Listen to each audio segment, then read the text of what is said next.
Welcome to Kung Fu Africa number 2. My name is James Williams Jr. Alright, so I'm going to make this video and I'm going to set the record straight. This is my personal opinion. You do not have to like it. Please respect it. Please ask questions if you must. But I'm going to tell you how I feel about the black belt system. Alright?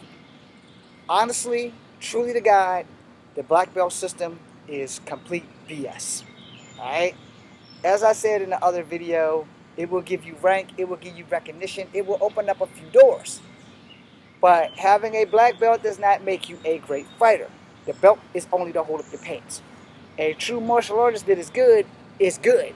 Regardless of that belt, natural ability has a lot to do with your martial arts skills. Genetics have a lot to do with your martial arts skills. Some of us are born into fighting families, some of us are bred for fighting, and some of us are forced into fighting. I come from a little bit of all three of that. I was born into a family who served in the military, so they taught me how to fight, and it kind of forced me into fighting from the age of 6 to 12. So when I tell you about being born, being bred, and being forced, I basically come from all three of those.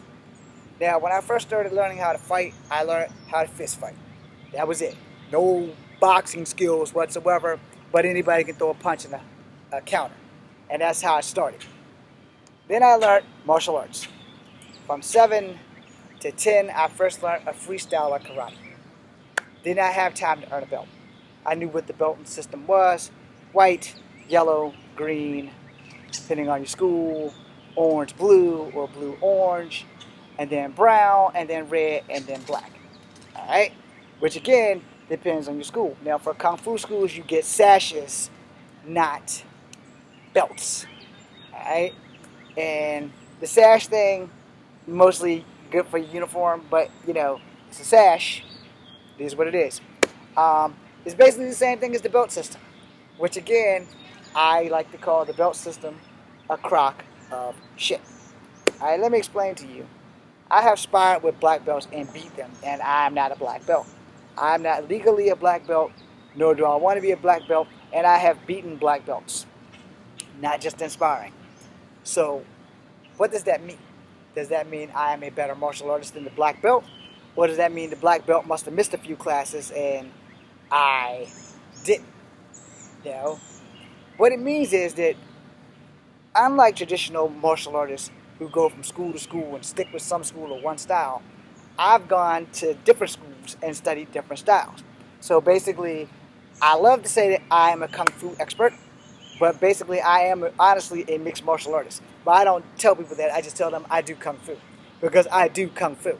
I have modified the Wing Chun that I've learned, I've modified the Wushu that I learned, I've modified the Kempo, I've modified the kickboxing, I've modified Taekwondo, I've modified Naharate, Judo, Jiu-Jitsu. The last martial art I took was BJJ, so that was from the Army, but I modified all that. Plus, I have been fighting since I was 6 years old. So I know my way around the fight, and I do okay. Okay? And most people don't bother me. Now the thing is, most martial arts spawn from Kung Fu first, with the exception of Capoeira and Lambada. I don't think they have any Kung Fu influence, because I believe that those were all originally black martial arts, like African slaves taught it to other African slaves, etc., etc. There is tangible proof of that. I don't have it. You can go fact check it. But this isn't about that. This is about black belts and the whole black belt ranking system. All right. So when you first go to a dojo, most of the dojos that are like karate based, you start off with a white belt.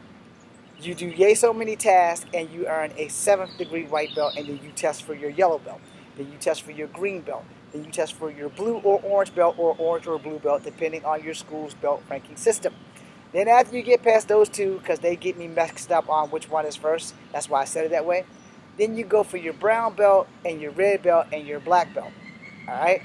Now, being that I have beaten people with those belts in certain sparring abilities and stuff, the reason why I beat them is because I wasn't limited to form.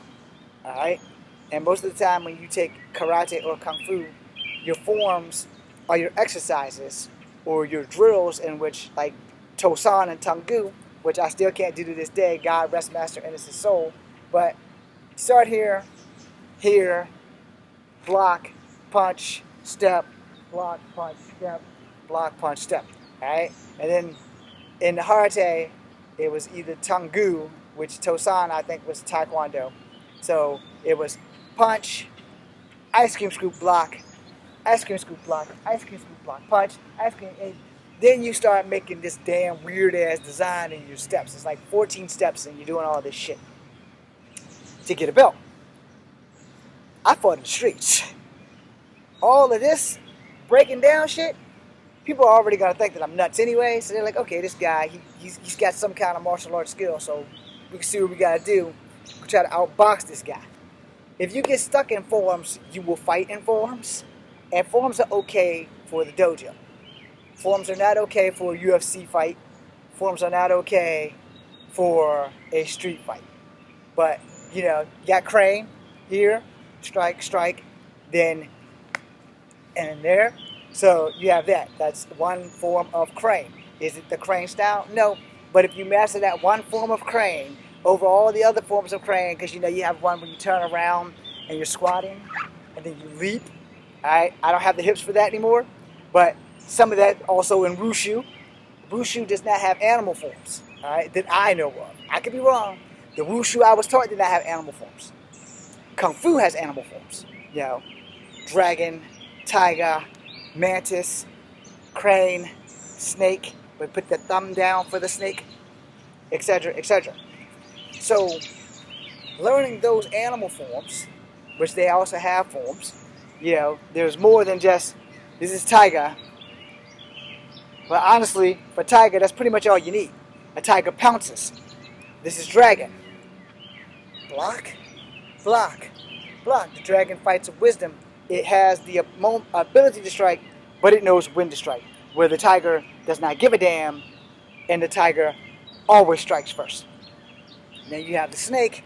Is it a creature of peace, or is it like the rumor, the creature of deception and evil? Well, a snake is an animal. No animal truly knows the difference between good and evil. They only know what their instincts tell them to do. Same thing with the mantis. It is small, but it is mighty. So, in your mantis, when you have your attacks and your leaps and your strikes, is it because the mantis is a hideously deformed insect? Or is it because it is a dangerous insect? No one knows. By the way, praying mantis are not poisonous. At least I've been told they're not poisonous. I don't know if that shit's true. So, then you have the crane, a defender. A crane generally only fights to protect its nest from the snake. They are polar opposites in Kung Fu, which makes them dangerous to each other. No. But if you're good with snake and someone's good with crane and you're evenly matched, then you will never win the fight. I'm going back to the belt topic now. Belts are great for the schools that like the belt system. I think that the belt system should be thrown away unless, and I say this because this is how I feel, the belt system should only stay if you are allowed to fight for your belt. Alright? Now here's why I say that. I got kicked out of a few dojos because I asked if I could fight for my belt instead of trying to do whatever the kata was that was needed for the belt. Alright. You will never know how good your skills is in martial arts if you don't put them to use. That's why we have freestyle sparring. You know, that's also when a teacher knows that they can't teach you anymore, when you have surpassed what they were able to teach. Let me explain that before people go nuts and on a tangent on James is full of shit. No, James is not full of shit. James is telling you that I've missed entertainment tonight. This is my last video. James is telling you that the system is made to keep you in check. Alright? I'll make a second video of this. This is Kung Fu Havoc number 2, BC and you.